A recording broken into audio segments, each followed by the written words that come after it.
Welcome to the God of War timeline finale in Part 5, A Second Chance. In Part 4, an angered and out-of-control Kratos found himself betrayed by Zeus and the other Olympians, as his rage exploded, sending him on a mission to end the Olympian gods once and for all, ending with a final violent confrontation with Zeus. His battle with the gods destroyed the Greek world, but in an act of selflessness, Kratos released the power of hope into the world, which would eventually rebuild and heal the realm. And a wounded Kratos fell into the sea, eventually finding that his wounds were healed. Kratos traveled the world and years later made his way to the lands of Scandinavia, far from Greece. Lands that were ruled by the Norse gods, powerful beings known as the Aesir, warlike gods native to the realm of Asgard. Gods as cruel as the Olympians, perhaps even more. The Aesir had taken control of the realm after viciously slaughtering the giants that peacefully lived there. As Kratos made his home in this new world, he met a fellow warrior named Faye, and in time the two fell in love, having a son they named Atreus, after a heroic Spartan warrior that Kratos knew personally. And here in this new world, Kratos had a second chance at life, as the Spartan warrior attempted to erase his past. He wanted nothing more than to live a life of peace with his family. But his nature as an Olympian and the god of war made it difficult to control his rage. If pushed, his rage would take over, the only aspect of his previous life still remaining. As his wife stayed home raising Atreus and teaching him everything she knew about the gods and the world, Kratos would go out into the wilds and test himself, attempting to control his rage and act only in self-defense.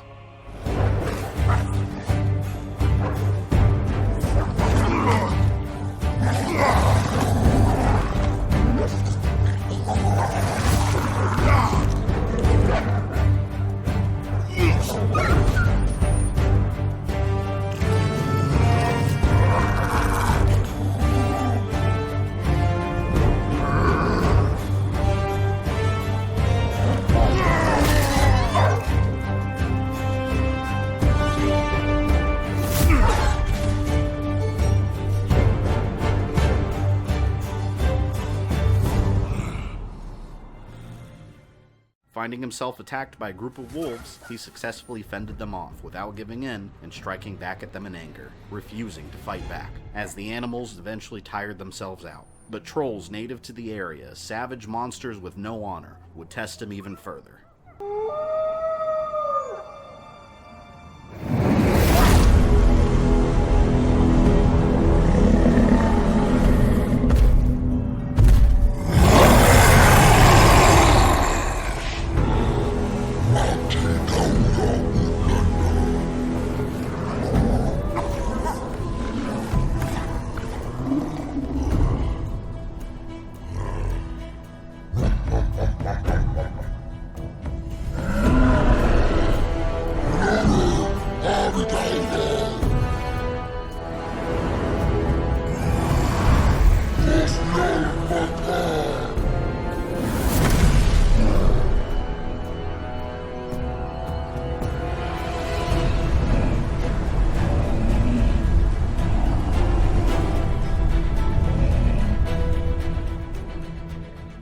Kratos lost control of his anger again, slaughtering the trolls and giving in to his rage. He had failed. Not long after, his wife Faye passed away, due to, as of now, unknown circumstances. Before her death, she had instructed Kratos to cut down the surrounding trees, bearing her handprints, leading us to the events of God of War 2018. Losing his wife affected Kratos deeply, and his grief was intense, and once again he struggled to keep his emotions in check.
found some.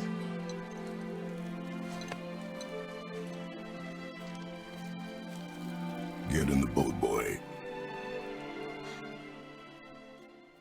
Kratos was now alone in raising their son. He loved him dearly, but since he was away from home so often, and the boy was raised mainly by his caring, nurturing mother, the two struggled to understand each other. Kratos was raised in the strong warrior culture of Sparta, where death and war were a regular part of life. Atreus, on the other hand, was more gentle and caring, having never killed another living creature with the same brutal ferocity that his father had so many times. And Atreus missed his mother terribly, while Kratos, feeling the same grief, hid his feelings, choosing to remain strong, as every Spartan was raised to be.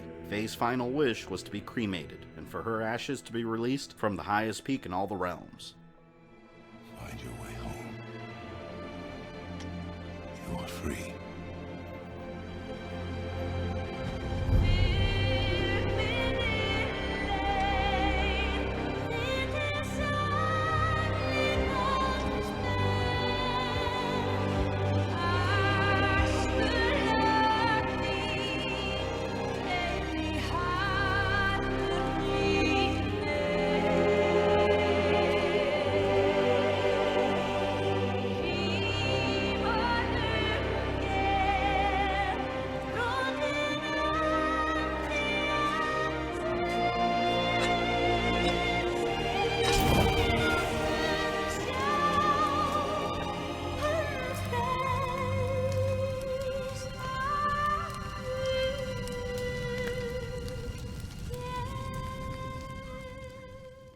As Faye was cremated, Kratos decided to test his son to see if he was ready for the journey ahead to spread his mother's ashes. The journey in this realm would be filled with danger, and he would test Atreus with a simple deer hunt. What are we hunting? You are hunting deer. Which way? In the direction of deer. Okay, this way. And the two found a deer, but after missing his shot, Atreus was scolded by his father, now alerted to their presence. Only fire! Only fire.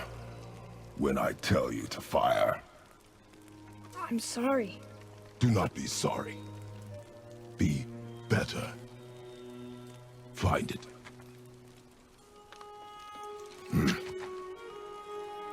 Find it. But on the way they were attacked by monsters, now appearing regularly in the woods. Finally finding their prey, Atreus sent a well-aimed arrow into the creature and prepared to finish it, struggling to find it within himself to kill it. Your knife.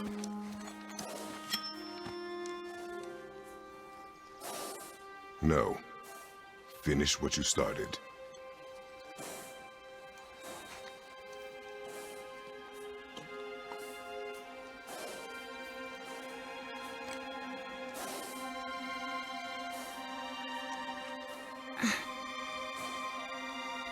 I can't.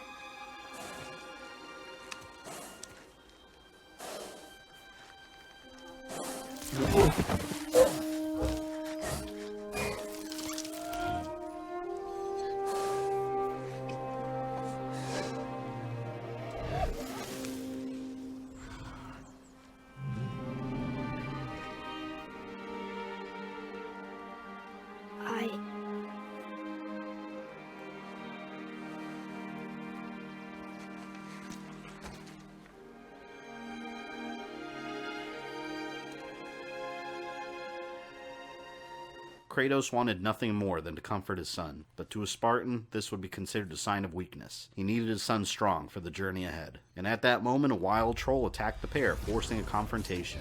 This time, Kratos wasn't alone, commanding his child to attack the troll with his arrows while he focused on attacking it.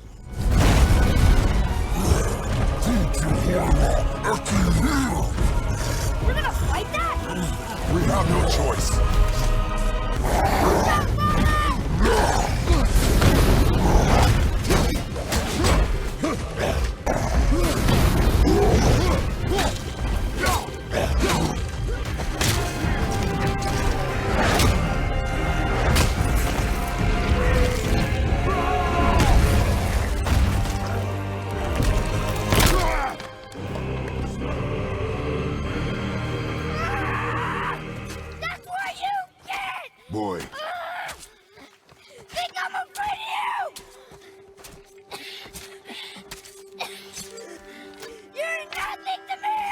Boy, look at me. Look at me, boy. Boy, look at me. Kratos saw much of himself within Atreus, determining that he wasn't ready. The boy had let his anger take control of him, even though it was just a moment, a trait that father and son shared, concerning Kratos enough to return home with him. What? Are you serious? I found the deer. I proved myself. How am I not ready? We are going home.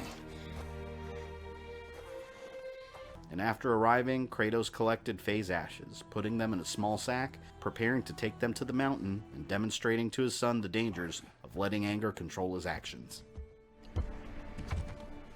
Come on, then. You want me to hate? I want you to try. Ow! What are you... Try again. Why are you doing that? Too slow. Try again. Cut it out! Weak. Again. Again. Stop it! Again!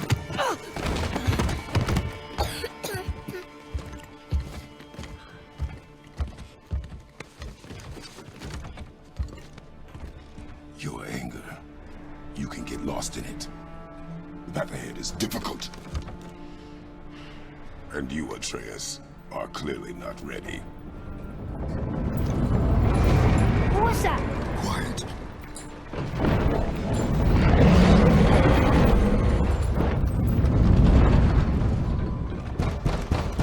Come on out! There's no use hiding anymore. I know who you are. What's going on? The stranger was at their door, and Kratos knew his son might be in danger. Kratos was a man with no friends, trying to hide his past from a new world, ruled by foreign gods, and knew the day may come when someone was looking for him, aware of his previous life. Hiding his son, he opened the door to a stranger. I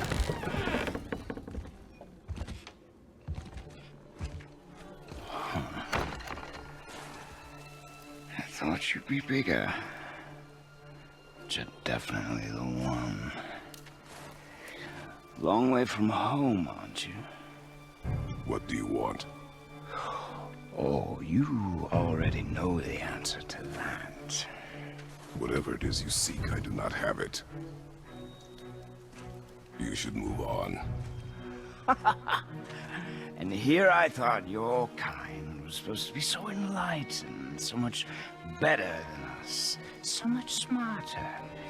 Unknown to Kratos, this stranger was one of the Norse gods. The Aesir called Baldur, one of the sons of Odin, ruler of the gods and all of Asgard. And Kratos believed that Baldur was aware of his past, knowing that the gods of this world wouldn't take kindly to intruders from other realms.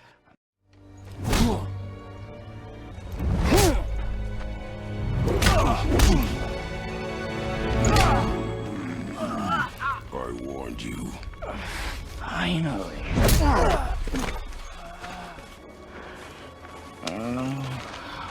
Fine. My turn.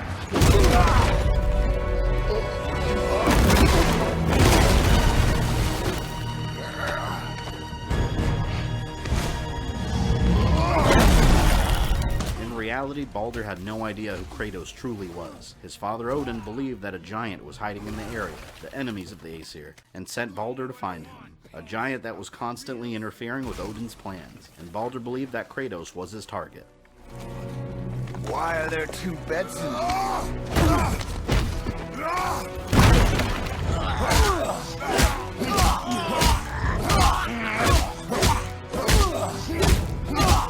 Leave my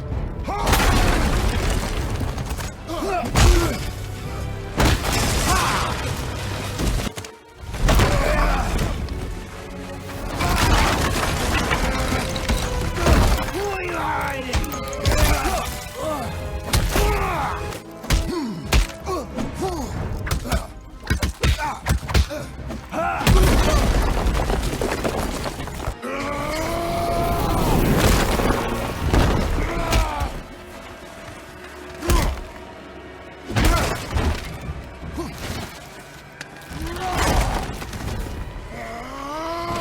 Who are you afraid I'll find? Let's find out.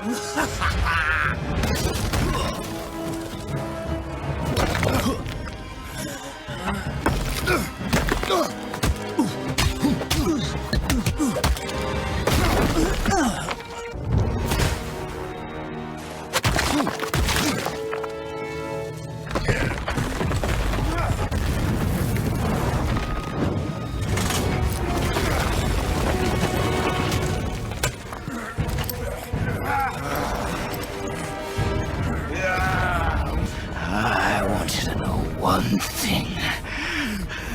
I can't feel any of this.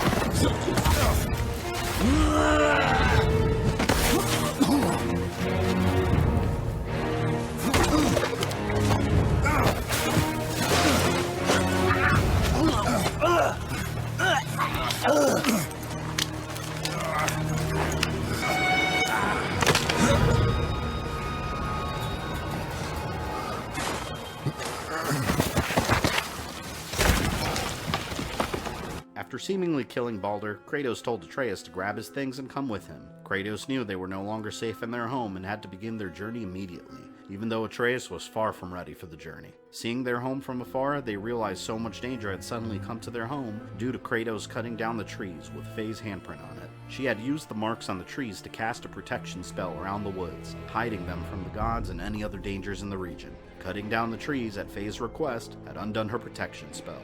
It seemed to Kratos that his wife may have had secrets of her own. After facing many dangers, Kratos and Atreus were confronted by an enemy, normal human beings. Father!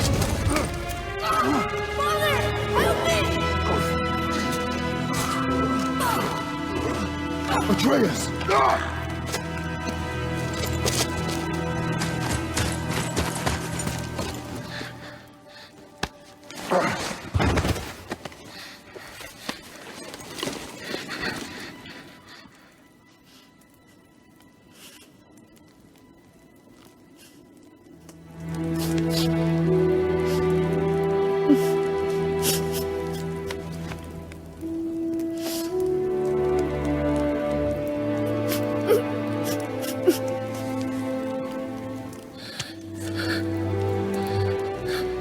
Close your heart to it. The boy had taken his first human life, and it affected him profoundly. But the seemingly dead humans came back to life in monstrous form. More and more strange occurrences were mysteriously happening. The dead weren't staying dead, monsters were appearing in areas they usually stayed away from, and the mortals that populated these lands were leaving the area in droves. But they did encounter one being stuck on a bridge that would be an enormous asset to their journey, a small blue dwarf called Brock that Atreus befriended. While Kratos was stoic and wished to avoid others, Atreus wanted to openly help those that needed help, like his mother did while she was alive, a trait that he wished his father would be influenced by. And Brock revealed that he was the one that created the Leviathan, along with his brother, the magical axe that Faye had given Kratos, offering to enhance it as a thank you for helping him. I can enhance it for you right now if it so pleases you, son of a bitch. So what say you? It was nice meeting you, Brock. I'll be thinking of a name for your beast. How about I name her fucking Gratitude? And after receiving Brock's help, they set their eyes on the highest peak in all the realms, the mountain they would spread Faye's ashes. Although the mountain appeared close, the summit was still very far and extremely dangerous, filled with trolls and monsters that attacked any living creature on sight. The pair also found another animal grazing the area, a chance for Atreus to get some target practice and improve his aim. But the boar ran off, wounded, and Atreus ran after it. As Kratos lost sight of his son, he knew something was wrong. What did you do? I'm sorry! Atreus!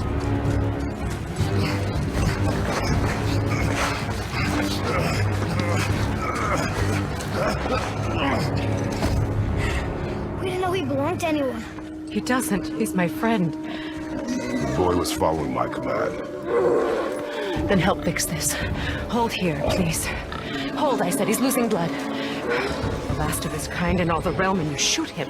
You needed food? Target practice. Target practice. I'm so sorry. Keep that pressure on. The blame is mine. I should have kept a closer eye. Since Kratos had ordered his son to shoot the boar, he decided to help the stranger carry the animal back to her home, where she had built her house under a giant turtle named Charlie. As Kratos held down the wounded animal, Atreus went outside to collect the ingredients needed to create the healing medicine, and the stranger confronted Kratos about his identity, having never seen him in these parts before. I know you're a god. Not of this realm, but there's no mistaking it. He doesn't know, does he? About your true nature? Or his own? That is none of your concern. The gods of these realms don't take kindly to outsiders, trust me. I know. When they find you, and they will, they'll make things difficult. The boy will want answers. That will be my problem. Whatever you're hiding, you cannot protect him forever. But you're right. Doesn't concern me. After healing the boar with medicine and magic, Kratos realized that she had powerful abilities, identifying herself as a witch. The Witch of the Woods took a liking to Atreus and wanted to be sure he was safe exploring the land, giving both father and son a protection spell that would hide them from the Aesir gods, and guided them towards a safe passageway away from the woods, taking a small boat to the Lake of Nine, a huge lake dedicated to the Nine Realms and adorned with ancient statues of the gods, such as the mighty Thor, holding his hammer up to the heavens. They discovered another statue with runes instructing him to throw his weapon into the lake to unlock its secrets.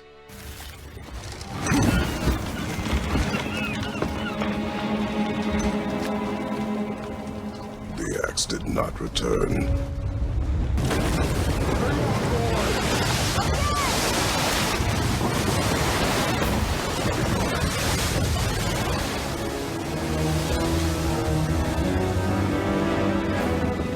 What is this?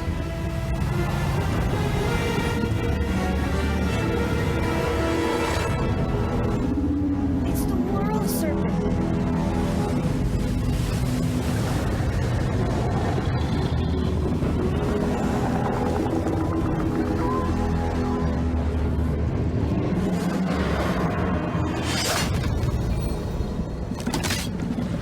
Stay calm, boy! I am! This is great!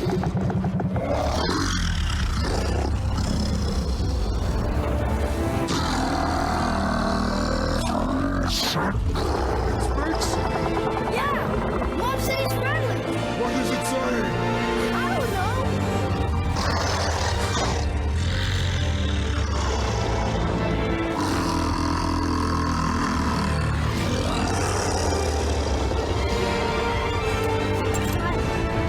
That was amazing! This enormous snake was the world serpent, a creature considered one of the few remaining giants, and exaggeratingly said to wrap around the entire world. It had mysteriously appeared in the lake one day, and legend says that it actually traveled from the future during Ragnarok, the prophesied end of the Aesir gods. During the end of days, Thor and the serpent battled in a fight so titanic that it shook the very fabric of reality, sending the serpent back in time, destined to repeat the battle again and again. As it rose from the lake, the water level dropped, revealing an ancient temple that was hidden underwater for a very long time. As the pair prepared to enter the temple, they found that Brock had already found a way in and established a shop of his own inside. If it isn't the bearded beaver, it is sexy. Have I got something for you too? Brock? But how did you... None of your fucking business. Now get in here. I got something for you. And don't go making pig eyes at my spot. I saw it first. Okay.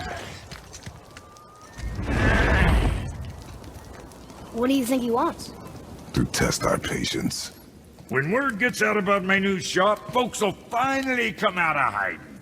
Inside the temple, Brock gave Kratos the Bifrost, a key that would open secret gateways, shortcuts throughout the realm. Going into these shortcuts would allow Kratos to travel through the branches of Yggdrasil, the World Tree, an interconnected network that linked parts of the world together. Shortly after, Kratos and Atreus met yet another dwarf, Sindri, the cowardly and germophobic brother of Brock. Sindri and Brock had a falling out and were no longer speaking with each other, constantly bashing the other's work. But to his advantage, Kratos used both dwarves to constantly upgrade and improve his axe. Can you put it down over there? That handle is... No. Filthy. Okay then. I'll just I will just... Oh. Oh. Oh. Oh, is that dried blood? Oh. Continuing their journey to the mountain, the dangers the pair faced escalated further and further, including more reanimated corpses and an ogre.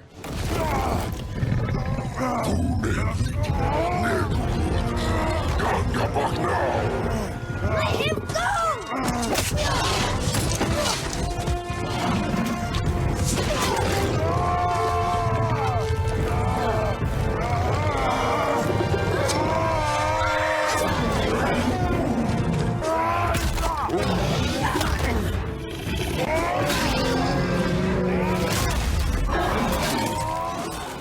Finally making their way to the mountain entrance, they ran into a mysterious black mist, a corruption of magic keeping them from being able to enter. At that moment, the witch that had previously helped them appeared, telling Kratos that he needed to dispel the corruption before entering the mountain. And Kratos still had his suspicions. Why was a stranger imbued with magic powers that knew his real identity helping them of her own free will?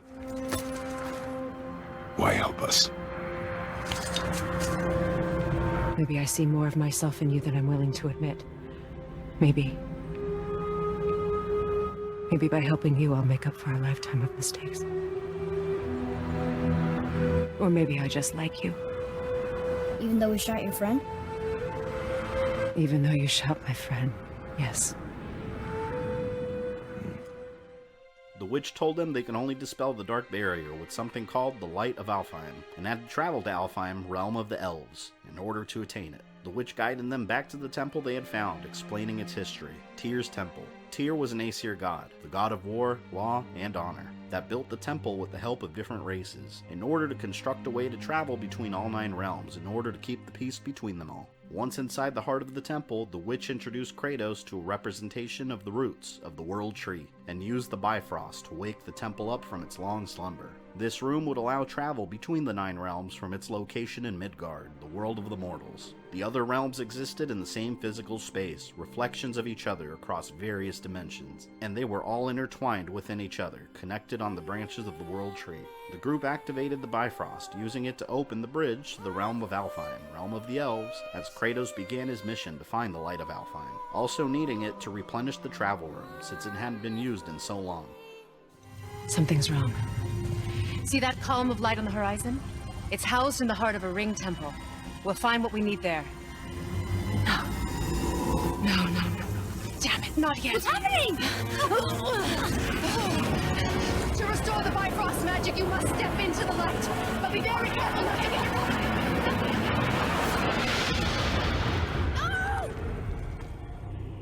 The witch was mysteriously transported back to Midgard, and Kratos and Atreus found themselves alone in a new world. And what they found was a realm engulfed in the aftermath of war. 2 species of elves, the Dark Elves and the Light Elves, fought each other for control of the light, and the Dark Elves had won, slaughtering any Light Elves they found. Atreus wished to help them, but Kratos stressed that they were witnessing the end of a war, with multiple factors involved he knew nothing about. It was better not to get involved. But while traveling in Alfheim, something strange happened to Atreus as he began hearing voices. What is it, boy? Voices. You don't hear that? I hear nothing. It's going away now. It was screaming. Lots of voices. Angry.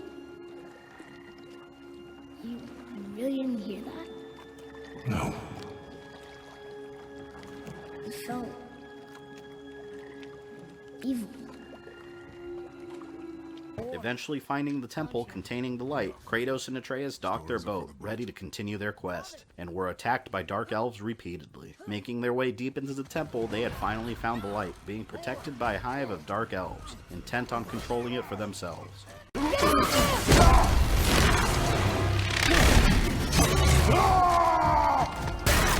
Hold on, boy! Fight!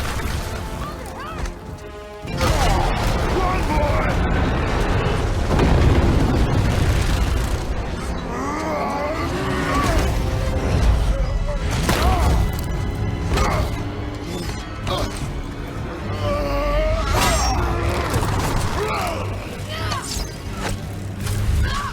Standing in front front of his goal, Kratos, not having heard all of the witch's advice or warnings, was unsure of how to contain the power of the light and decided to take a risk.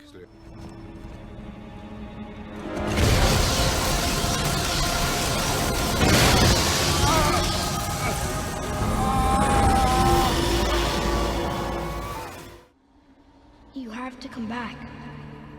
You left me here alone. Atreus? Alone with him. He always leaves. He's never here. He doesn't want me and he never will. You know I love him. I just wish he was better. I know he can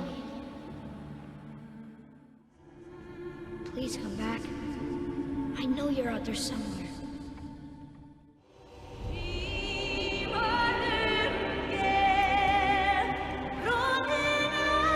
Hey. Wait. Come back! No! No! What have you done? Why did you do that? I saved you! You were trapped in there! I waited, but you wouldn't come out! So I pulled you out! Boy!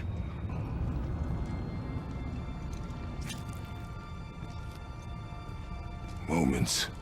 No! You've been gone a long time! I didn't know what to do! You left me here! Again! Why don't you care? Coming to, Kratos realized he had lost time. While he was inside the light, in his mind only moments had passed, as Atreus was left alone to fend for himself against an onslaught of dark elves. But Kratos had received the power of the light, returning it to its former glory, and used some of its power to enhance Atreus' bow, in order to create bridges and other passageways back to Midgard. Restoring the light of Alfheim also prompted the Light Elves to return to their homes, now as beautiful as it had once been due to the actions of Kratos and Atreus. But returning home would not be an easy task, as the Dark Elf in command tracked the pair down and attacked.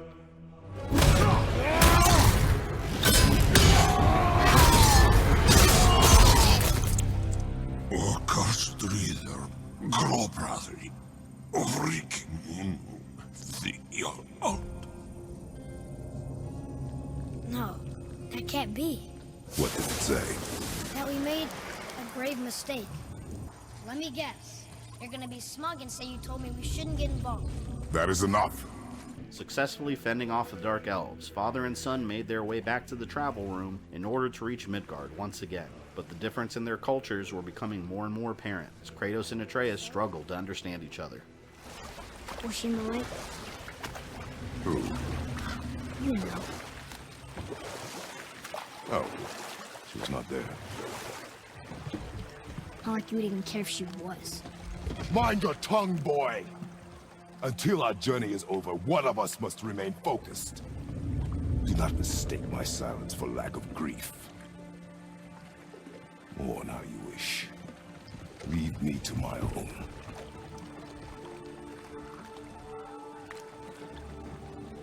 I'm sorry. I didn't realize. No. Why would you? Do not know my ways. They traveled back to the mountain and used the power of the light of Alfheim to dispel the dark magic blocking the path inside and made their way to the summit. They believed their journey was almost over as they climbed the mountain, discovering that it used to be home to some of the giants before Odin and the Aesir gods unjustly slaughtered their kind and forced the remaining survivors to hide or return to their home realm of Jotunheim. There's a note. A giant's prayer. They're asking their ancestors to watch over them. To guide them home. Boy. Wait. I think I know how it works.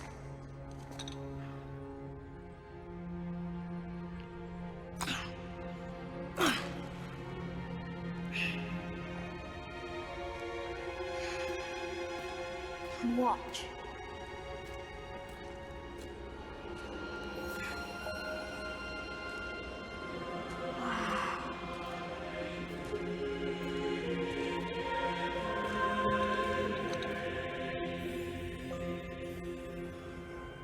What did you write? I asked them to watch over Mother. Do you think they'll watch over us on the way to the top? Come, boy. It is a long way up. The interior of the mountain would hold its own threats, the undead monsters plaguing the land, and ferocious ogres that had made the mountain their home after the giants had left. No threat inside compared to the savage dragon that lived there. We're almost at the summit. Nothing's gonna stop us. Calm yourself, boy, and stay behind me. Yes, sir!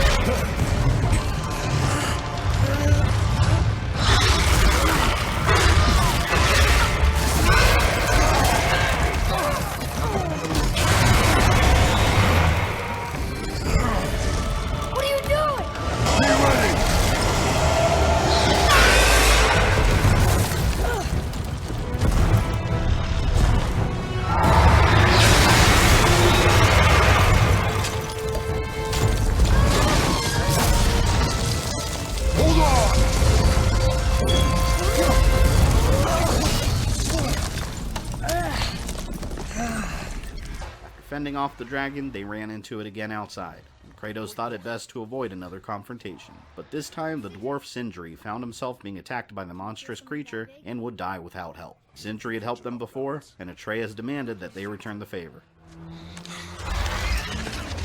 What are you doing?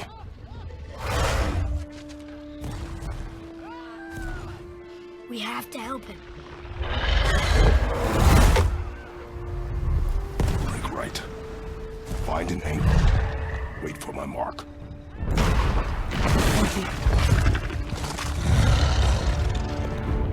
Hey, Ugly!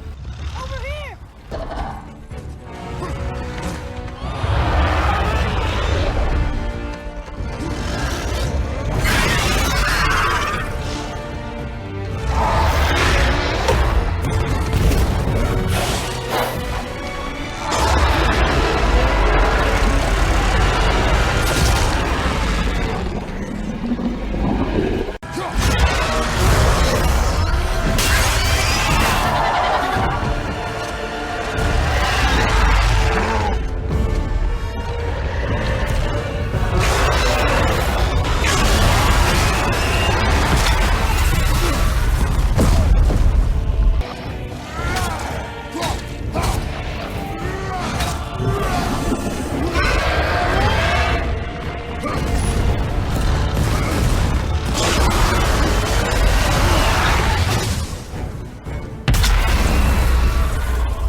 To lower the crane on my mark. I don't know how this thing works! I do not care.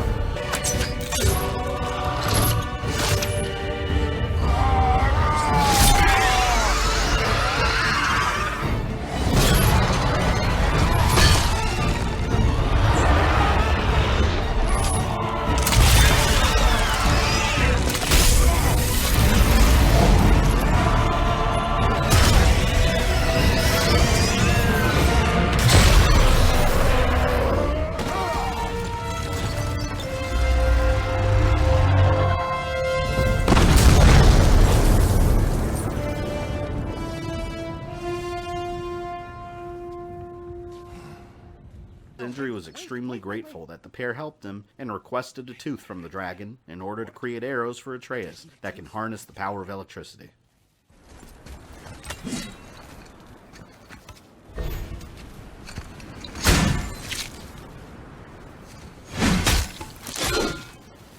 Watch where you grab that. Oh, never mind. Oh, so unclean. Oh, so unclean. Oh, the smell. Yeah, I am not touching that. Just hold it out.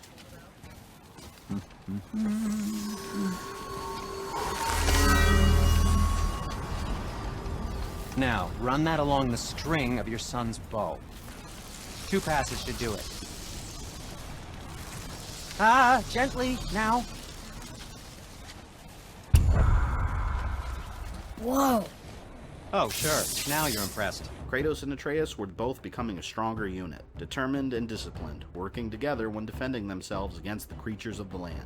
They began with a simple deer hunt, and now they had gone as far as slaying a dragon. Finally reaching the summit, they saw their goal within reach and climbed the walls towards the peak. But instead of finding an uninhabited summit, they heard voices, and discovered a shocking surprise. 3 of the Aesir gods were looking for him. Baldur was there, still alive and healed completely from their battle, along with his 2 nephews, the sons of Thor, Modi and Magni. After the gods left, Kratos encountered the man they were interrogating. Mimir, once Odin's greatest advisor, was imprisoned within the tree over 100 years before as a punishment. Odin believed that Mimir was helping the giants due to Mimir's belief that peace between the realms was the best course of action. The boy's mother is dead. She wished her... She wanted us to spread her ashes on the highest peak in all the realms. Oh, then you've come to the wrong place, little brother. The highest peak in all the realms is not here in Midgard. It's in Jotunheim, realm of the giants. No! That could not be what she meant. Take a look.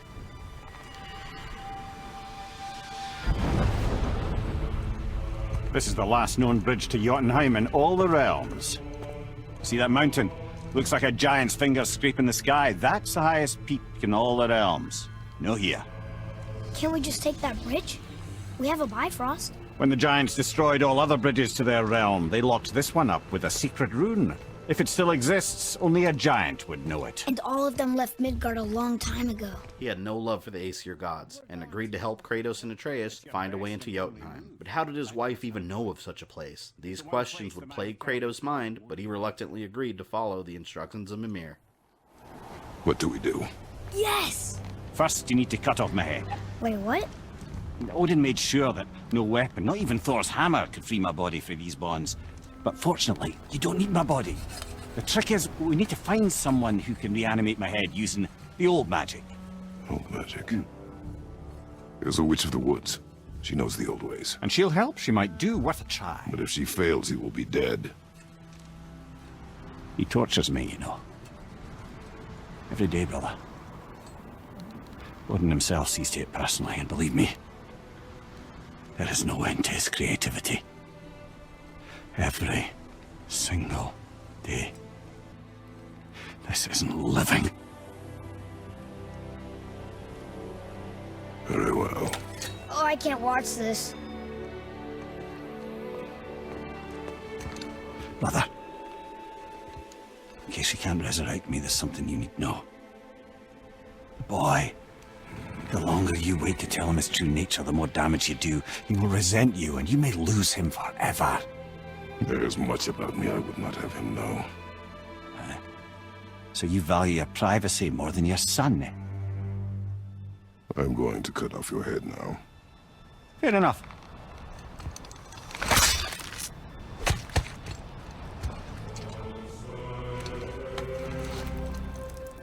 Kratos decapitated him, as promised, attaching his head to his belt, and carried it to the Witch of the Woods, asking her to revive him with her magic. Do you have any idea who this is? Did you kill him? At his request. He claimed you could revive him. Me? Are you sure you heard him right? Well, thankfully his head hasn't decayed much and his brain is still intact. Nice clean cut. Now, hold his head under the water and don't let go. I mean it.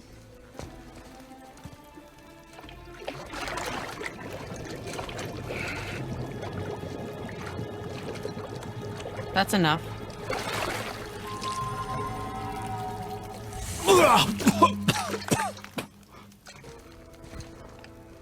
Mimir? You there? Yes. Good. Oh. Hello, Freya. Been a long time. You look well. Had I known the witch in the woods was Freya herself, I never would have suggested this. Freya? The goddess Freya? You didn't know either? Sorry. When word gets out that Mimir is free, the wrath of Odin won't be far behind. You are God. Leader of the Vanir, once, yes. But no longer. You did not think it important to tell me. Are you really going to lecture me about that? You're welcome!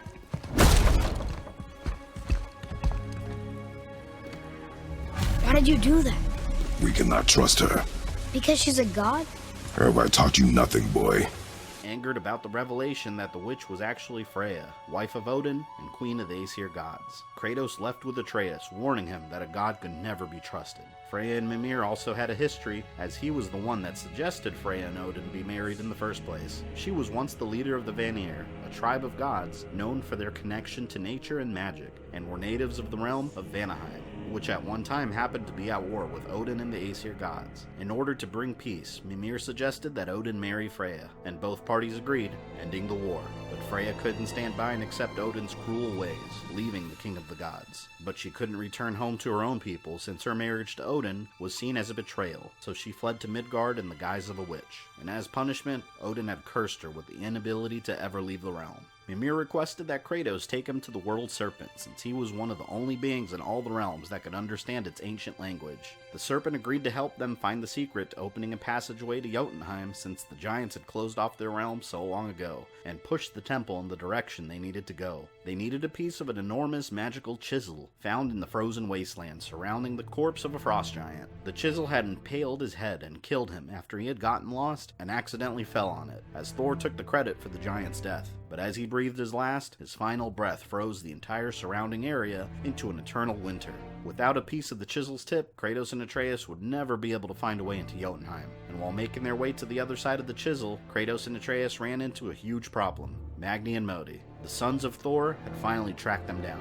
And Kratos wished to avoid a confrontation, but the Aesir gods were known for their thirst for battle, and nothing could avoid a fight. Uh-oh. Yeah. Boy.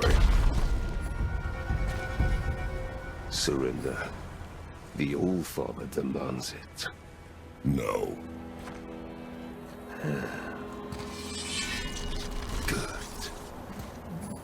This fight is mine, boy. Go. And where do you think you're going? Oh no, brother. The little freak's got a bow. What are we gonna do? Oh, there! Lean there! I can't see! Stay behind me, boy. Why do you hunt us? What does Odin want? Oh no, don't care. Come here, half-breed. You done harm with Daddy's hand. Shut up! Don't call me that! Can't believe you laughed. Skinny little arms can barely I bet Daddy's embarrassed to have to drag you around.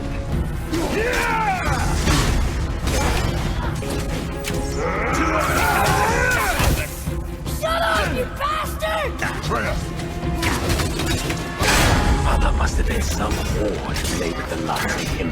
I'll kill you! Freya! Show yourself!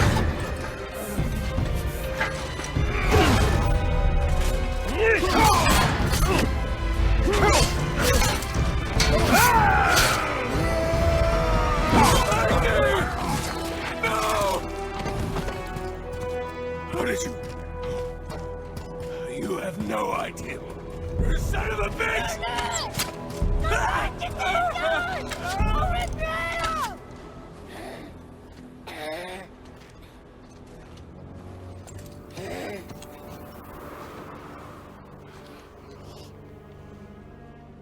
Sickness. Fever has returned. Magni, the favored son of Thor, had been slain, another god dead at the hands of Kratos, and Modi barely escaped with his life, as Atreus began experiencing a sickness he hadn't had since early childhood. Concerned with his son, Kratos knew he had to eventually see Freya to address the sickness, but together they took a piece of the magic chisel and returned to Tyr's temple, but a furious Modi had followed them by surprise, like a coward. You ruined everything! I earned that fucking hammer! But now, everyone's gonna think I only got it, cause Magni's gone! It'll be a joke! Oh, are you dumb? That your father's doing? Or did you get it from your mum? She's stupid and ugly. Shut up!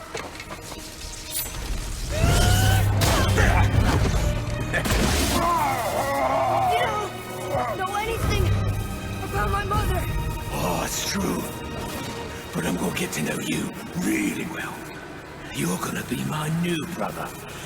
Right after I finish killing your father!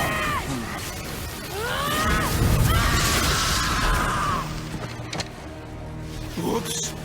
I think I broke him.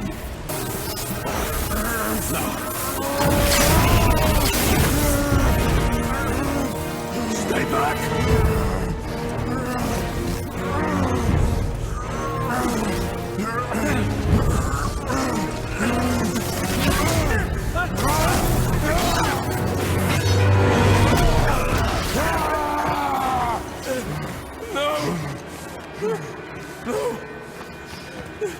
This isn't over!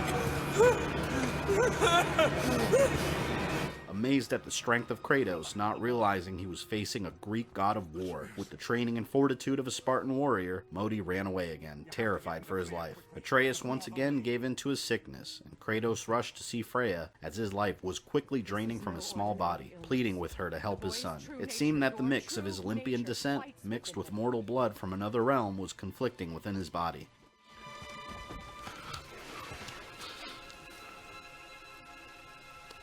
I did this to him. Will you help me? Of course. Freya could help him, but needed to create a medicine that required Kratos to travel to the Norse realm of the dead, the realm of Helheim. But his weapons would have no effect there. Kratos would need a weapon that had the power to affect the creatures of the underworld. Without such a weapon, he would be defenseless, and Kratos realized it was impossible to leave his past behind. As for the dead, your frost axe will be useless. You'll need to find something else. Then I must return home. Dig up a past I swore would stay buried. Who you were before doesn't matter. This boy is not your past, he is your son. And he needs his father. When last we spoke, I was... No. You were right to distrust the word of a god. No need to explain. Not to me, not for that. I will keep him safe. That's a mother's promise.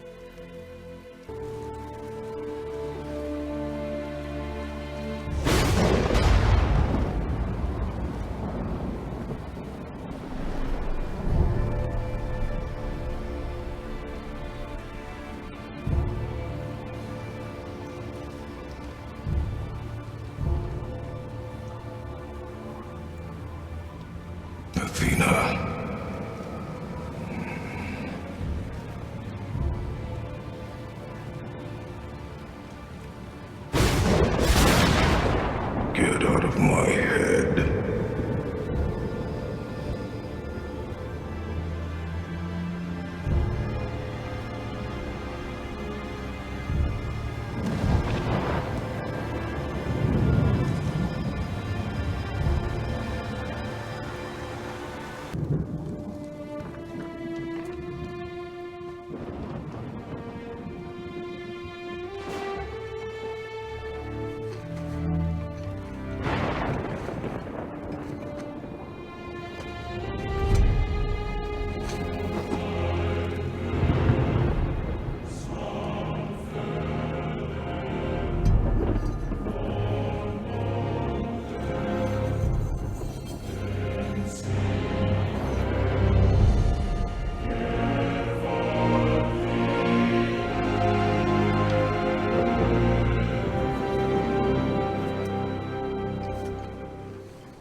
There's nowhere you can hide, Spartan. Put as much distance between you and the truth as you want. It changes nothing. Pretend to be everything you are not. Teacher, husband, father. But there is one unavoidable truth you will never escape. You cannot change. You will always be a monster. I know. But I am your monster no longer.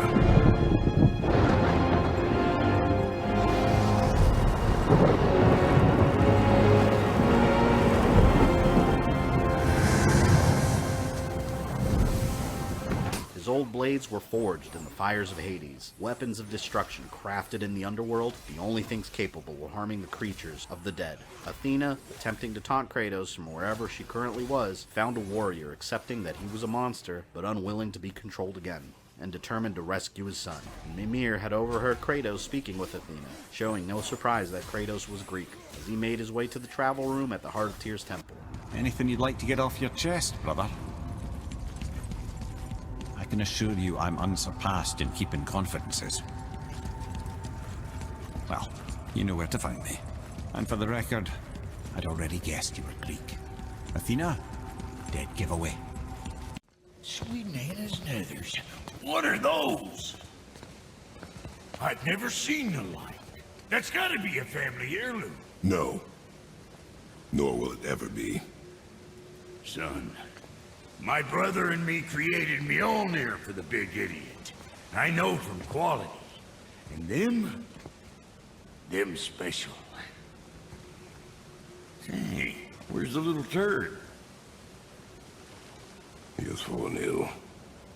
No. What happened? Did he see her? No. The fault is mine.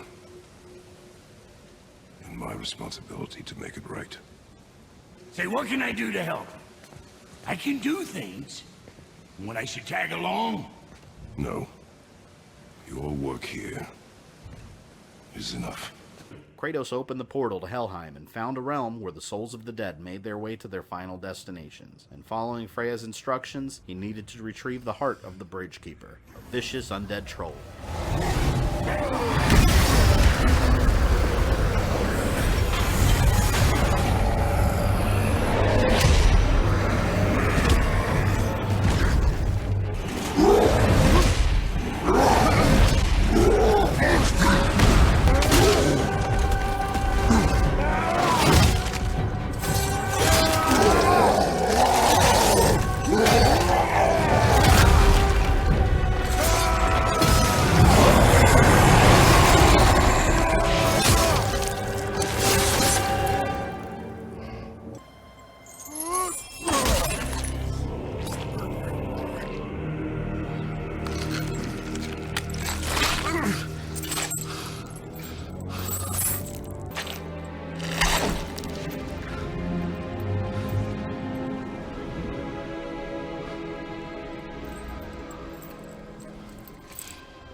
With no mercy, Kratos retrieved the heart and prepared to return to Midgard, but Helheim was an unforgiving realm, with extremely dangerous areas that would create illusions from the mind of its inhabitants, as a form of torture.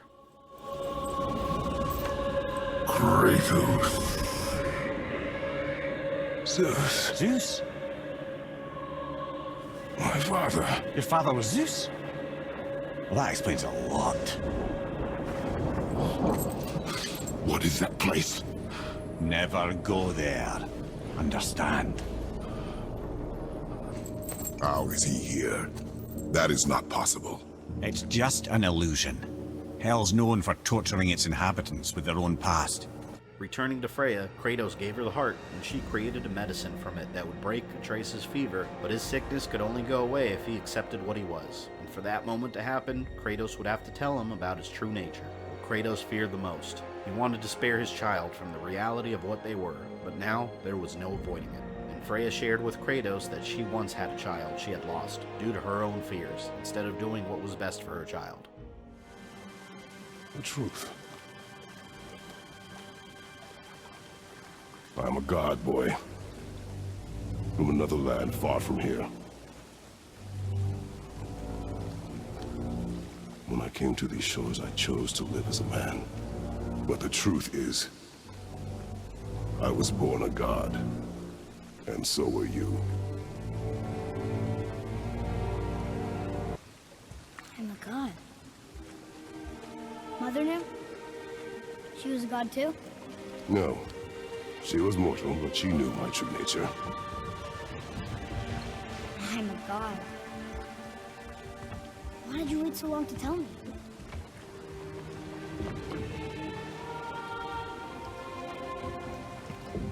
I had hoped to spare you. Being a god, it can be a lifetime of anguish and tragedy. That is the curse. What sorts of things can I do? Can I fly? Turn invisible? I don't feel like God. I do not know the reach of your godhood. But over time, you will learn.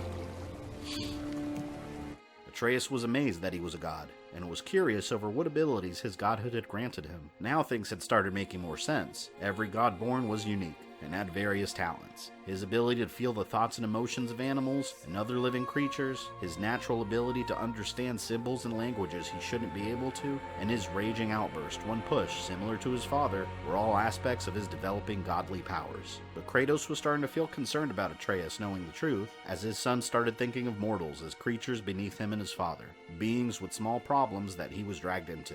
Returning to Tyr's temple, Mimir described the life of Tyr in great detail, the only Aesir god who fought for genuine peace that the people loved. Although he was their god of war, he used his power and knowledge to stop wars instead of starting them. While Odin hoarded knowledge and guarding it jealously, Tyr focused his time experiencing other realms, cultures outside of his own, sharing the wisdom that he gained with others. Eventually, Odin believed him to be a threat to his rule, becoming paranoid that Tyr was aiding the giants against him, suspecting that he was the one that helped them escape back into Jotunheim, and assisted them in destroying the pathways into their realm, preventing Odin and Aesir from being able to conquer it as their own. Exploring the depths of Tyr's temple, Kratos discovered the Black Rune being protected by a mysterious device. The Black Rune was a travel stone needed to open the path into Jotunheim, and while finding a way to disable the device protecting it, the group realized how shockingly deep Tyr's travels went, finding artifacts and treasures from other realms, ruled by various gods. The desert lands of Egypt, the Far East islands of Japan. Tyr traveled everywhere in secret, and once again, Kratos' past returned to haunt him.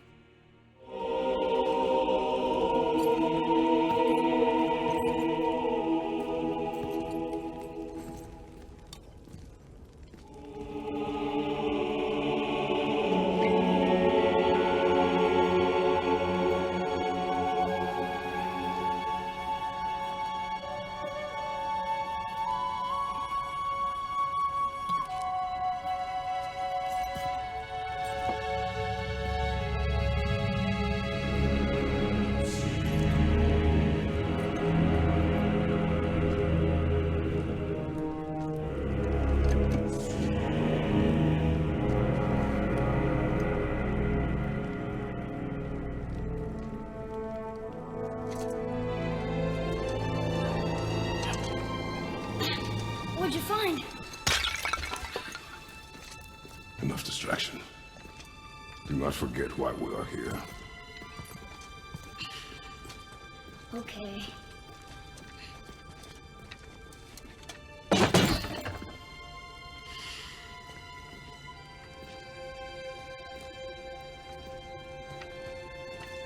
After surviving multiple traps designed to protect the rune, Kratos spoke with his son, highlighting the importance of the power they both had within themselves. Boy. Yeah.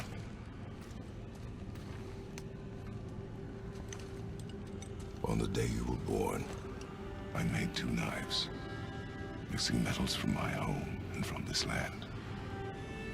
One for myself. And when you were ready, one for you. Today is that day.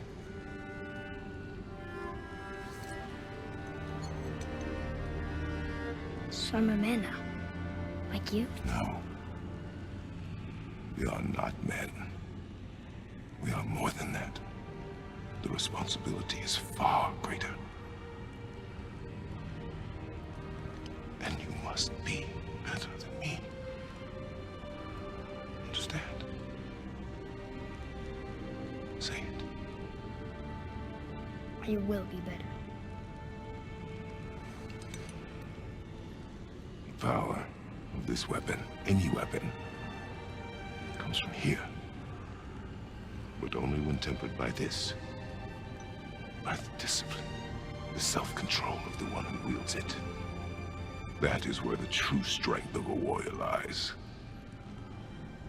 You must never forget that.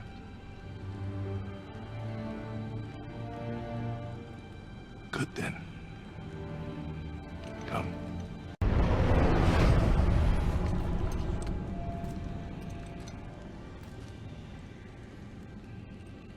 Blank. Wait!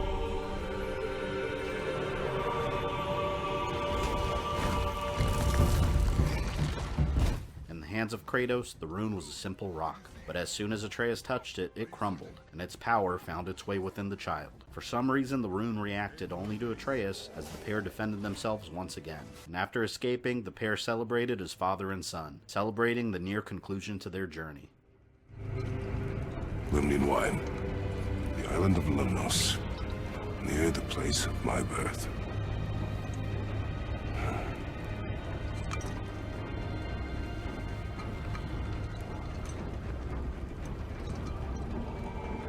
Lemnos.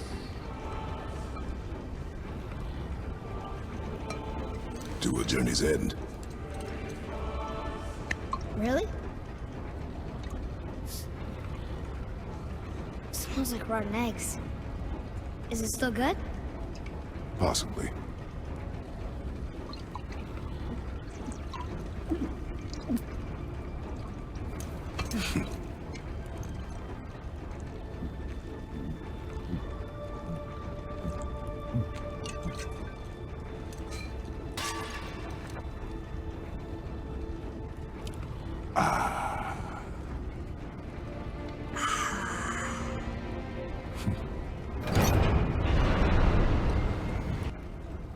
Father, why did you leave your home and come here? Does it have to do with the other gods there? It's just, you hate the gods so much. But Tyr proves that gods can be good. And you're good. You only killed those deserving, right?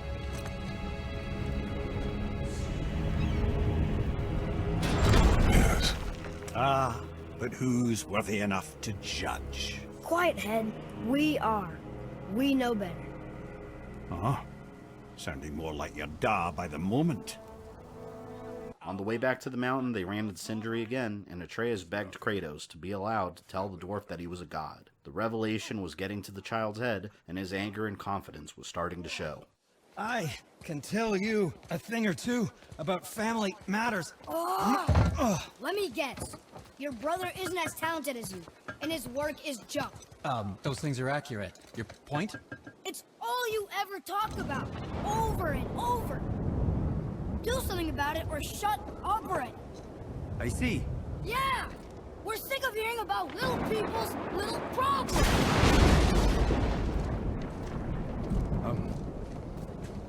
All right. That hurt a little.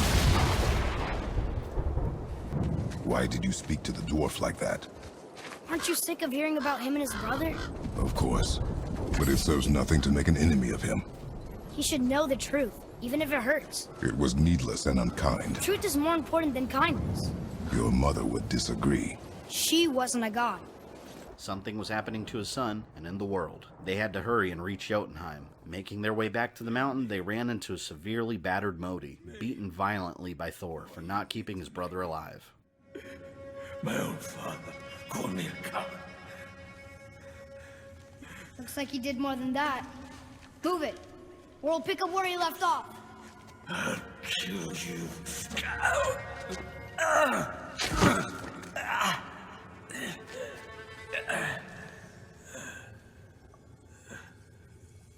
No. He is beaten. Not worth killing. He should pay for what he said about Mother. I said no. But we're gods. We can do whatever we want. That's what I said to your mother, right before I gave it to her. What are you doing?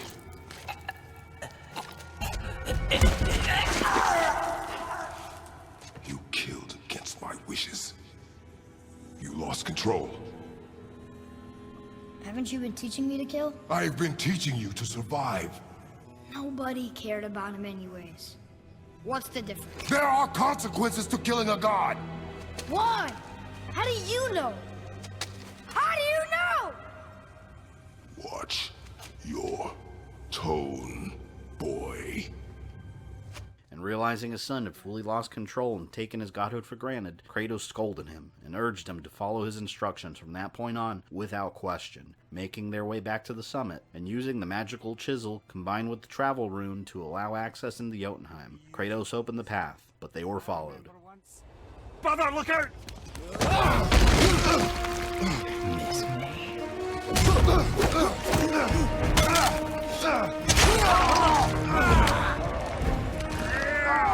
Run, boy! Cross the bridge! No! I'm a god too! I can do this! Get off him! Really?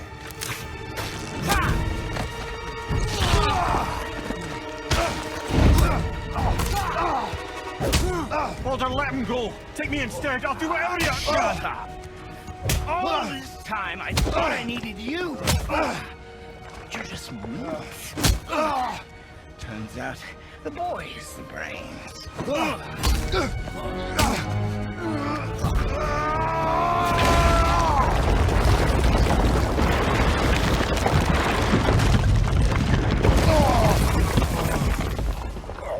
You broke the gate! That was our only way to Jotunheim! Stupid son of a bitch! Get out of here, boy. Yes, by all means, Junior, run away. Let Daddy do all the heavy lifting for you. Let go! Calm down, boy. You are not ready for this. I am ready! Boy,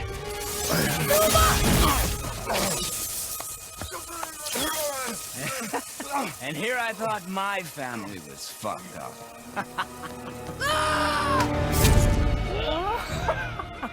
Oh, your father is right, boy. You are far from ready. Now would you be so kind as to hold this for me? Thank you. Atreus!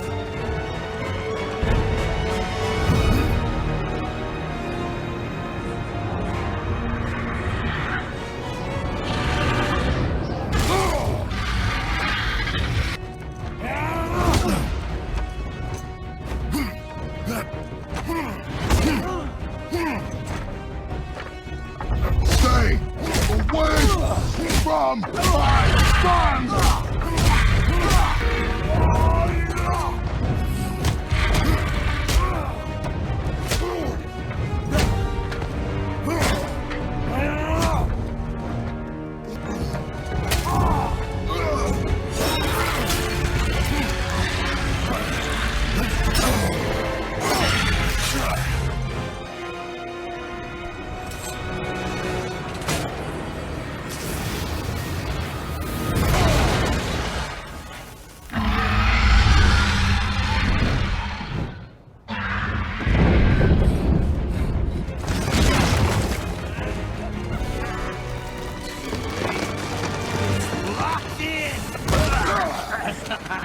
And when the bridge opens, the full weight of Asgard will come crashing down on you.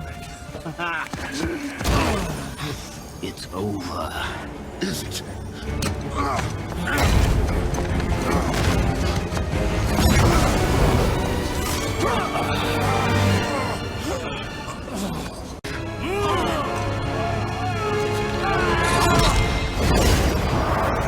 What did you do?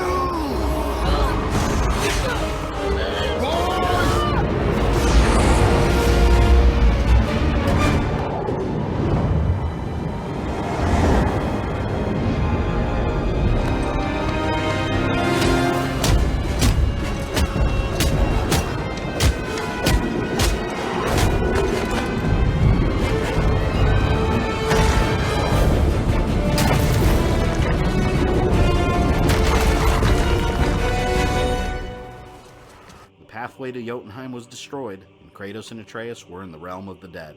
while Baldur was somewhere nearby. Searching for a way out, they eventually found Baldur, reliving some of the secret memories torturing him. Freya was revealed to be his mother. She loved her son so much, the only gift from Odin that she had ever loved. At some point in his life, she had learned from a prophecy that he would die a needless death, and to prevent this from happening, she cast a spell on him that made him invulnerable, explaining why Kratos couldn't harm him. Because of the spell, Baldur could feel no pain. At the same time, he could feel no joy, taste nothing, feel nothing. And he hated his mother for this, attempting to kill her once, but not being able to bring himself to do it. The group made their way through Helheim and reached the travel room back to Midgard, leaving Baldur stuck in the realm of the dead, and Kratos questioned why Mimir never told them Freya was Baldur's mother, discovering that Mimir had been cursed to not remember these facts by Odin. Returning to Midgard, they also discovered that Brock and Sindri had begun working together again as brothers, and asked them to make a key that would allow them access to the inner sanctum of Tyr's temple, finding out that the sanctum was another entrance into Jotunheim, a secret pathway that Tyr used to travel there back and forth. Entering the chamber, they found that the inner sanctum was located underneath the travel room, and Kratos determined he had to use his immense strength to turn the entire room upside down. They ended up in a strange room, hiding another mysterious artifact near a representation of the World Tree, also upside down, and found another travel stone called the Unity Stone. This is the stone that allowed Tyr to travel to the realms between realms. That's how he was able to travel to faraway lands, ruled by other gods so easily and so frequently. Kratos remembered a painting he saw of Tyr stepping off the pathways of the branches of the trees and determined that's what he had to do, an activity requiring someone to step outside the bounds of reality itself, said to result in instant death. Ready. Well, if this is it, lads, it's been an honor. Have faith, Head.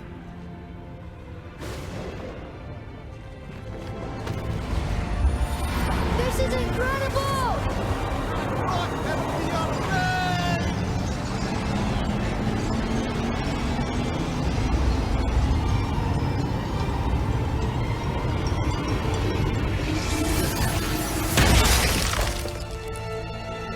Oh, how can I be so nauseous without a stomach? Come on, that was great. Look. Kratos landed on another branch leading to a tower, the tower that was missing from the Lake of Nine. As they enter it, they were attacked by creatures from all of the realms, one of Tyr's security measures in case someone found it. And after exiting the tower, they found it restored in the Lake of Nine, giving the travel room in Tyr's temple access to Jotunheim once again, as they rushed there before Odin could find out that the realm of the giants was available again. But the bridge they attempted to open didn't work. Every realm required a crystal placed in front of the door to reflect the light from the bridge, opening the pathway. But the crystal to Jotunheim was missing, and Mimir determined that Tyr must have used his own eyes to reflect the light from the bridge, an ability that Mimir also had, but Odin had taken one of his eyes, preventing him from traveling. And the dwarf brothers revealed that Odin had once asked them to build a statue of Thor with a hidden compartment. They suspected that he may have hidden the missing eye there, but the world serpent hated Thor so much that it ate the statue, and they summoned the world serpent asking permission to explore inside of it, and the giant agreed to allow them inside. After exploring the inside of the serpent, they found a chest holding Mimir's eye, sticking it back inside his head, restoring his full sight, and the ability to travel to Jotunheim, returning to the serpent's mouth. But as they reached the exit, the serpent reacted violently. Hold tight and watch your balance. I'm gonna...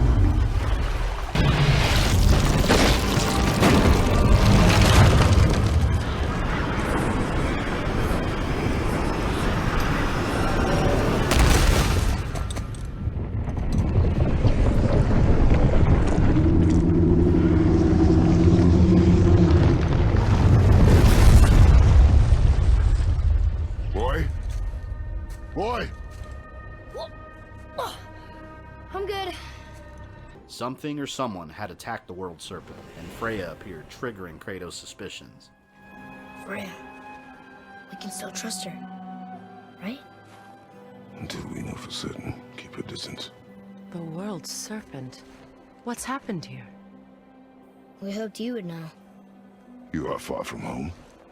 I'm looking for my son. I know he walks here in Midgard. When did you see him last? Long ago. Before you were even born. Why are you standing so far from me? What's wrong?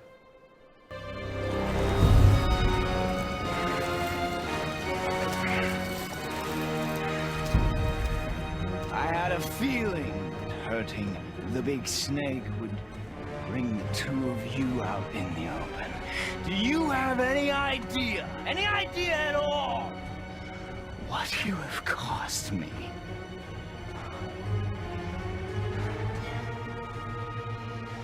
My boy.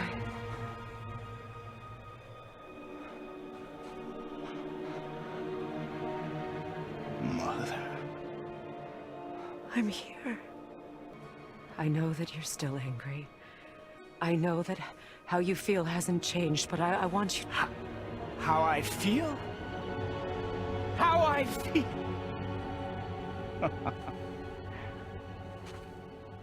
I've spent the last 100 years dreaming of this moment. I rehearsed everything I ever wanted to say to you, every word, to make you understand exactly what you stole from me. But now, I realize I don't need you to understand anything. I don't need you at all. Back off, Kratos. This has nothing to do... This path you walk, vengeance, you will find no peace. I know. You... I'll deal with you later. But family first.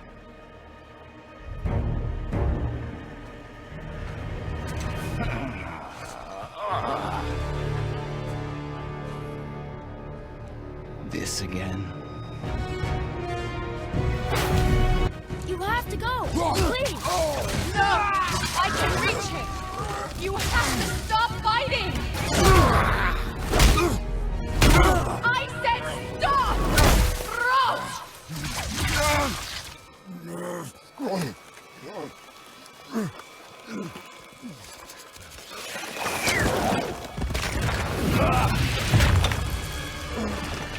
You might want to turn away, boy. This won't be pretty. I won't let you hurt him! No, boy. Fine. Stop! No! Atreus! You're bleeding. Breathe, boy. Breathe! Not my blood. Terrified that his son may have been hurt, Kratos tried to help him, but realized the blood on him belonged to Baldur. The material that Atreus' arrows were made from had the power to break the spell that kept him from being harmed. Now Baldur could feel everything, and was vulnerable once again, as a horrified Freya controlled the body of the frost giant to protect her son.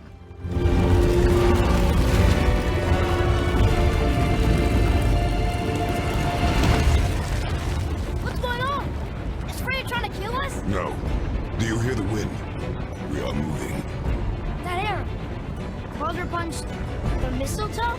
In the quiver strap, yes. Mistletoe harmed him. Freya said it was wicked. He's more than harmed. The spell is broken. He can be killed. I'm certain of it. It's all coming back now. Now he remembers.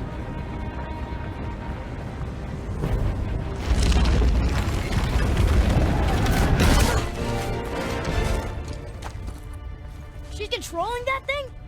Stay out of it! I can reason with him! No, woman! You cannot! He means to kill you! You can't stop me! As they battled, Baldur could feel every strike from Kratos, every painful blow, and almost took pleasure in the pain. It had been so long since he could feel anything that he even welcomed it. I feel!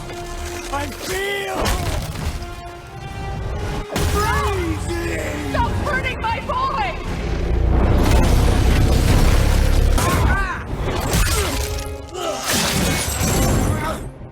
You will stop!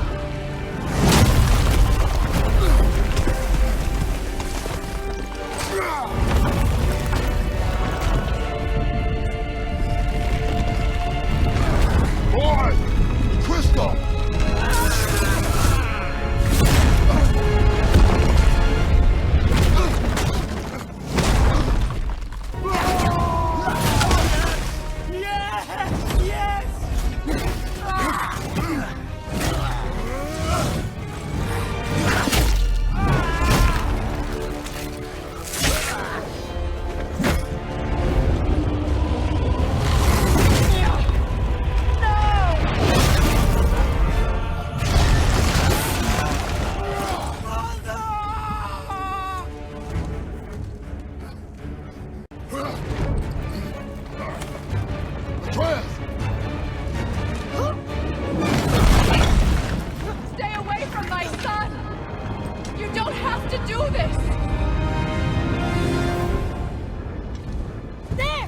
Stop him!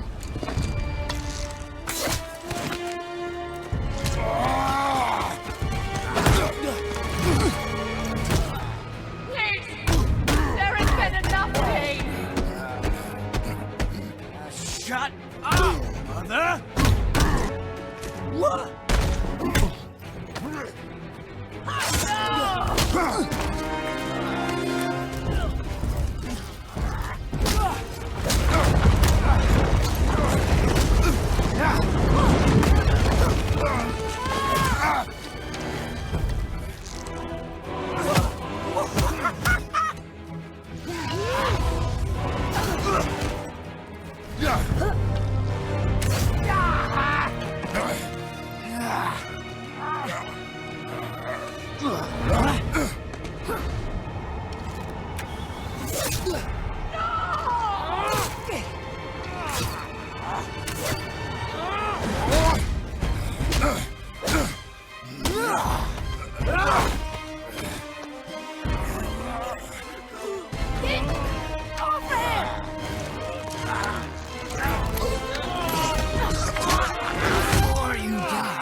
Both of you, you've done what even the All-Father himself could not.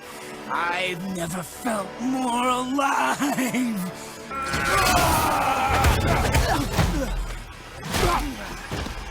What?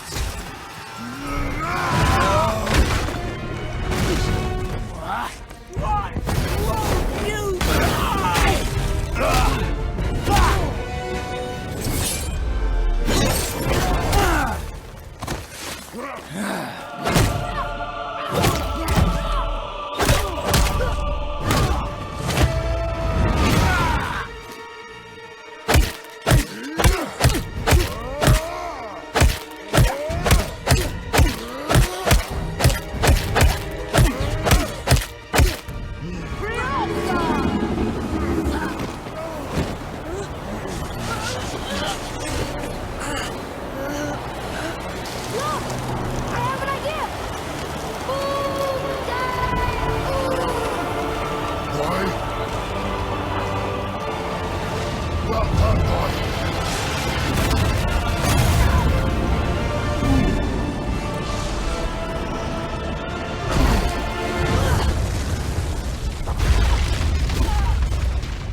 Stop. Please. He's beaten Father. Not a threat. You will not come for us again. You will not touch her. I don't need your protection.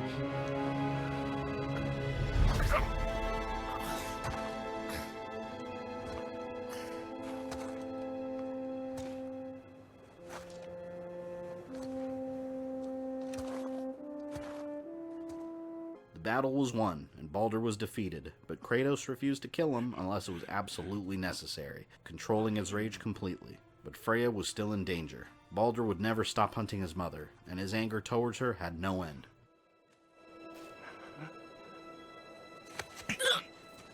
What? No, Father!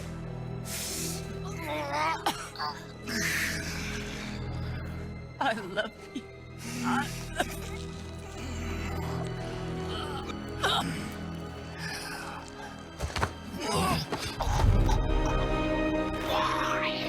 Why do you even care? You could have walked away.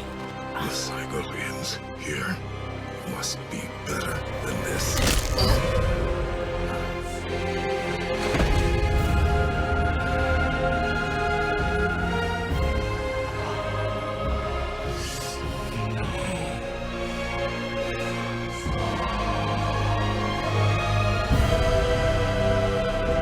No, my boy! My dear sweet boy!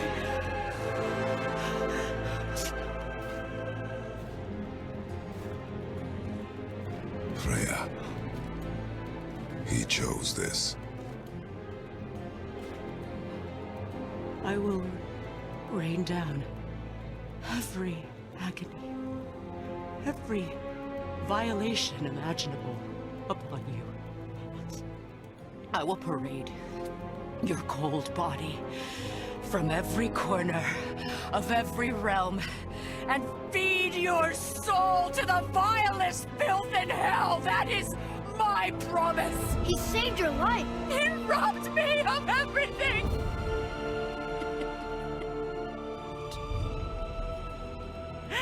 Everything.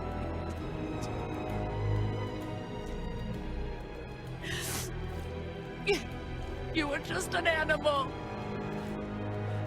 Passing on your cruelty and rage, you will never change. And you do not know me. I know enough. Does he?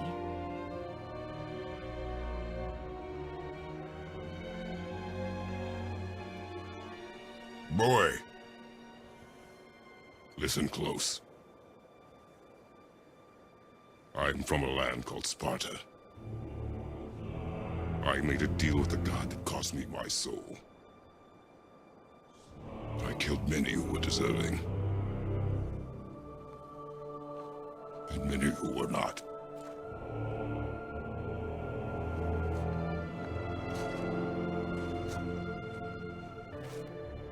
Is this what it is to be a god? Is this how it always ends? Sons killing their mothers? Their fathers? No. We will be the gods we choose to be. Not those who have been.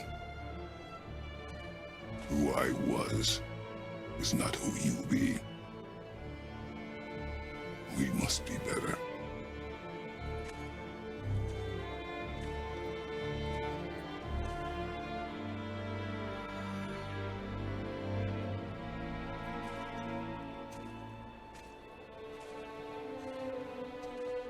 Well, guess we're the bad guys now. In her eyes, yes. But she could never make that choice. With Baldur dead, Freya promised vengeance upon Kratos, and Mimir hoped that she would one day come to accept that his death was necessary. Kratos and Atreus finally set out to finish their original journey and made their way to the realm of Jotunheim. What is this place? They must have all come through here when they left Midgard. What was left of them. I should feel them, but I don't. This place is dead. What happened to them? Why'd Mom send us here? One question is answered and two more take its place. Wait! Father! Something's happening!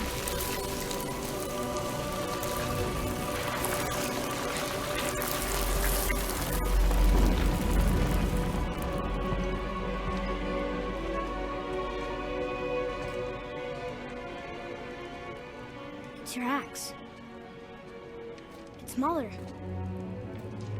Look. She's arguing with a bunch of giants. She knew giants?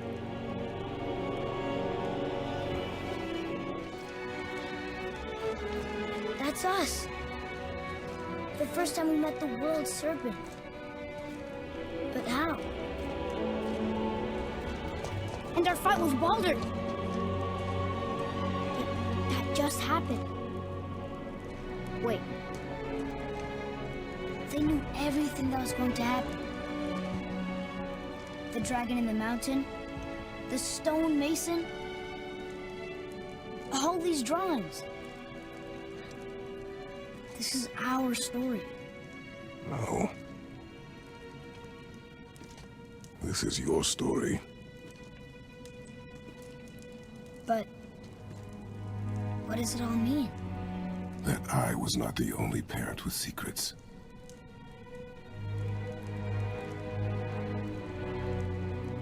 You didn't know.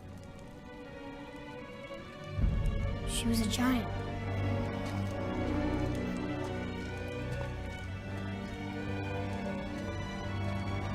I'm a giant.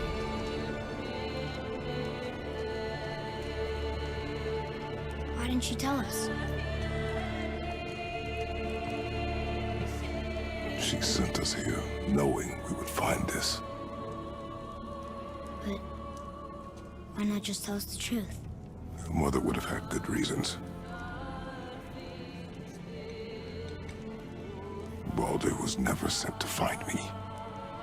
He was tracking her all along, not knowing she was only ashes. If she had a plan for us, I trust it. Whatever it is. Besides, she hasn't been wrong yet. Come on. We're so close to the end now. Yes. Yes, we are.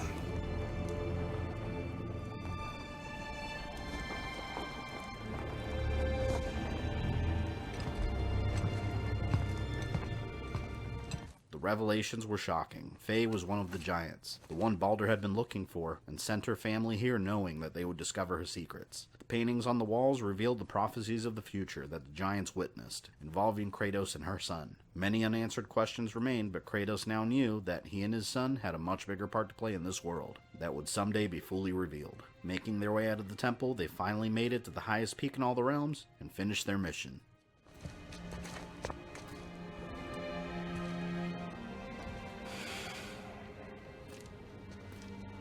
Father?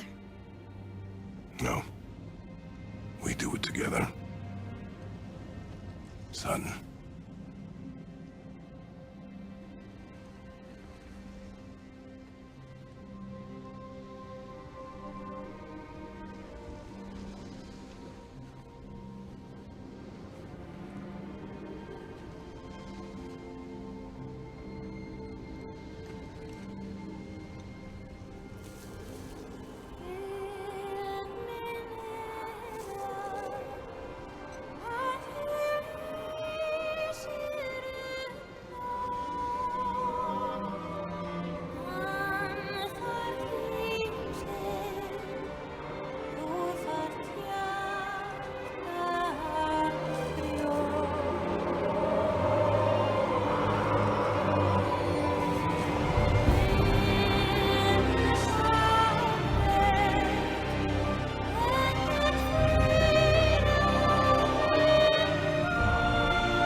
Goodbye, Faye. I love you, Mom. The giants. They really are all gone. There's nothing for us here. Come.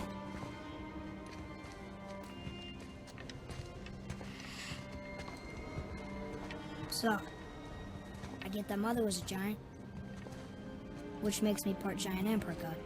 And part mortal. Right. I guess there's just one thing I don't understand. My name on the wall. The giants called me... Loki? Loki. That's the name your mother wanted for you when you were born. She must have called you that to her people. But why? A question for another day. Let us go home. The true name of Atreus, Loki, was revealed, as the pair returned home to the woods to live out their lives in peace. But the death of Baldur was prophesied to bring about Ragnarok, the end of the gods. But the prophecy didn't account for Kratos' interference, and this may have triggered the events to begin much earlier than expected. Prophecy foretold 3 years of winter, not expected to happen for another 100 years. But the 3 years of winter had begun with Baldur's death. Could Ragnarok, the end of the Aesir gods, really have started? What plans did Faye have for her son, and what role will Kratos and Atreus, or Loki, play in the downfall of the gods? These are questions that will surely be answered in the future, ending the events of God of War 2018 and the current God of War timeline. But after returning home and preparing for the upcoming winter, Atreus had a dream he believed foretold future events.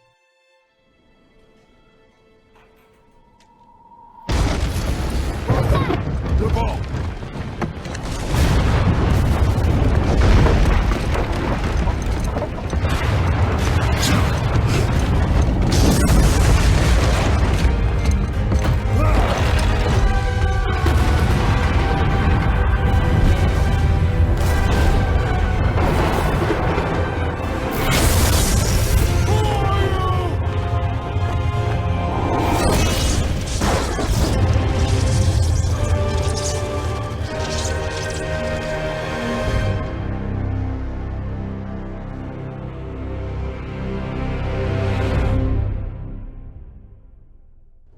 If you enjoyed this video, leave me a like and a comment down below letting me know. Don't forget to subscribe and follow me on social media. You can also check out some of my other videos or click my Patreon link if you'd like to support GamerThumbTV. This is Fabian. I love you guys, and I'll see you next time.